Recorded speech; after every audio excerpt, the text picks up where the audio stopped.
اولنۍ خبره خدا ده چې پرون پر عمران خان باندې چا حمله وکړله. حمله هم داسې حمله وسوه عزیزانو چې زر سوالونه څنګ مخ شاته پیدا سولو. د زرو سوالو سره سره دا حمله پر د باندې وسوه. ولې وسوه؟ څنګه وسوه؟ پر چش وسوه؟ یو عام سړی راپورته کېږي، هغه وایي عمران خان به اذان شروع د به ډیک لګولې و، غزل لګولې، نو لحاظ زما دا اراده سوه چې دی خلک ګمراهان کوي. خبره دا نه یې عزیزانو، د دې وشاته دونه لوی قصې و کهانیانې سته دا چې بیا کله په تاریخ کې د رښتیا ولیکل سي نو به زموږ سر خلاص چې وه خدای پاک ما څه ویل او پر کومه خبره باندې کومه لاره چې دا هغه سپره ده. تر ټولو لوی خبره دا د عزیزانو زموږ ته د وطن د تباهۍ او بربادۍ چې په دې وطن کې آئین خوسته خو برای نام دی. په آئینو، په قانونو، په اصولو باندې څوک عمل نه کوي، څوک عمل نه کوي.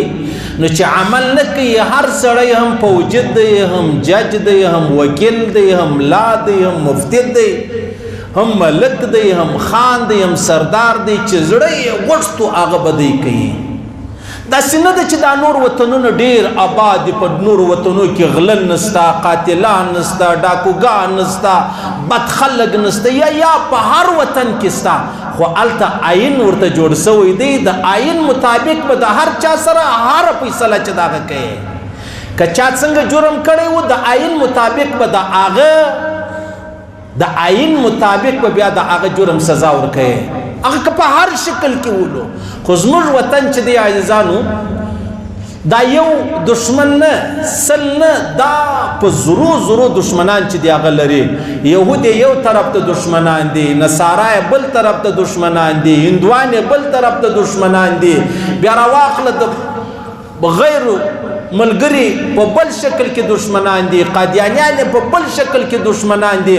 په داغه وطن کې داسې انسانان سچ د دې وطن د تباهۍ دپاره ناست دي. په داغه وطن کې داسې انسانان سچ چې خپل سر د خپل وطن دپاره قربانوي. خو نو چون کې په آئین باندې عمل نه کول کېږي، په کم کور کې چې بابا دی، بابا لاره یې ښه ده چې زویه پلانۍ خبر به ستا او د پلاني ورور داسې یې. که دغه ورونه اوس د بابا په خبره عمل ونه کړي، هر ورور ځان ته پلار جوړ کړی دی، هر ورور وایي چې زه پلار یم، زه څه وایم هغه به کېږي.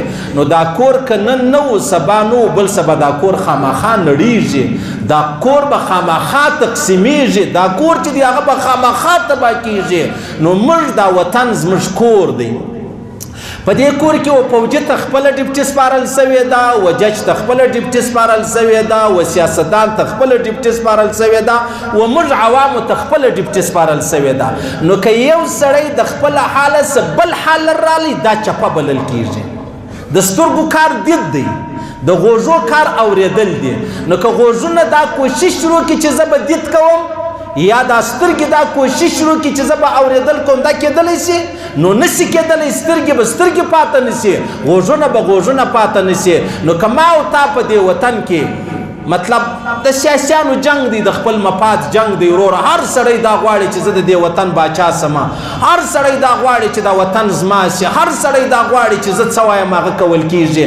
دا نسي کېدلی. بابا لا په کور کې د 5 زامنو، د 6 د 8 زامنو ډېر خیال ساتي، فکر یې یو وي، خوښه یې وایي، خو لیکن د یوه بچې رایه ومني چې یاره ټیک د سید نه اوس تا وویلې کور خرابېده نه غواړم. الله دې زموږ دا وطن را تباه کوي. الله رب العزت دې زموږ د دې وطن هر دشمن په هر شکل کې الله رب العزت دې ورک کړي. الله دې دې وطن حفاظت وفرمایي. ډېر د دین او د اسلام خدمت پکې روان دی. دا اوس دعوت او تبلیغ اجتماع شروع ده. د دې اجتماع په برکت الله رب العزت د دې وطن خرابي نه راولي. بارس ډېر یو سلسله ملکو څخه انسانان راغلي دي، هغه چې زموږ وطن وویني هغه یار موږ په څونه لوی فکر راغلي وو، او ستاسو دغه حال دی. بس خدای پاک دې د دې وطن چې په هر شکل کې دشمن لري هغه دشمن دی الله ورک کړي.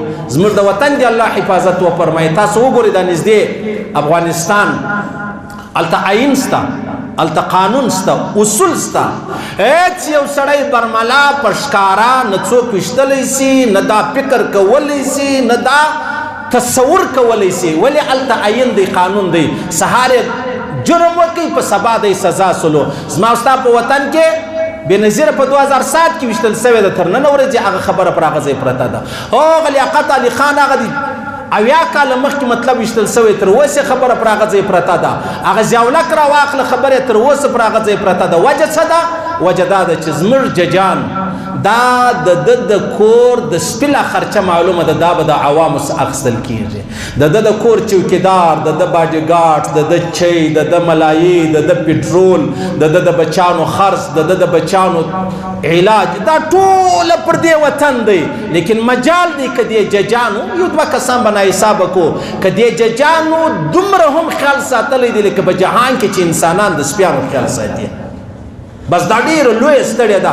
که دغه عدالت را ولاړ سي که دغه ججان را ولاړ سي که دا سپریم کورټ را ولاړ سي که دا هائی کورټ را ولاړ سي دا خلک ونیسي څوک بیا څه کولی سي نواز شریف د باندې نه جنې ولاړی بېنظیره د باندې نه وجنې تللې مشرف د باندې نه ولاړی خو دا قانون دی نو چې بیا یو سړی بدمعش سو بیا جج بیا مزدور دی نو بیا یې نوکر دی بیا به خپلې خبرې په مابین کې سره جوړې کړي چې ګوره دغه فلانی شی دی را سره دی بیا به زه دا زه شعر کم او ستا رسوایي و ستا بدنامي و ستا د لور و ستا د خور و ستا د کوروالا به دا وکړم هغه د بیرې را ولاړ سي بیا پر رښتیاو باندې د درواغو قلم کښېږدي او پر درواغو باندې د رښتیاو قلم کښېږدي نو چې ورښتیا ته سړی دروغ ووایي و دروغو ته رښتیا ووایي ستا څه فکر دا سفر به وسي دا سفر به بیا منزل ته رسیږي نه الله دې زموږ د وطن حفاظت وفرمایي الله دې دا وطن پر موږ نه دروي د افغانستان د مهاجرو څخه پوښتنه وکړي د هغو څخه خپل وطن پاته دی اوس خو دې الحمدلله جوړه روغه خبره ده تاسو پوښتنه ځینې وکړئ هغه وایي زما د قندهار یو مټ خاورې نه دی دا پر ټول کشمیر نه ورکوم دا پر ټول نیویارک نه ورکوم دا پر ټول استرالیا او کینیډا نه ورکوم زما د وطن یو مټ خاوره خو چونکې مجبوره سوم رالمه نو اوس مجبور یم د مجبورۍ شپې به تېروم الله دې موږ د دې مجبورۍ وساتي الله دې دی وخت نه راولي چې زموږ کور ونړېږي زموږ وطن ونړېږي زموږ وطن تباه سي زموږ وطن چې دی هغه تقسیم سي چې کوم څوک یې تقسیمېدو دپاره دي الله دې دوی تقسیم کړي هغه د یهودو په شکل کې دي د قادیانیانو په شکل کې دي د هندوانو په شکل کې دي په هر شکل کې چې دي الله رب العزت دې تباه کړي خیر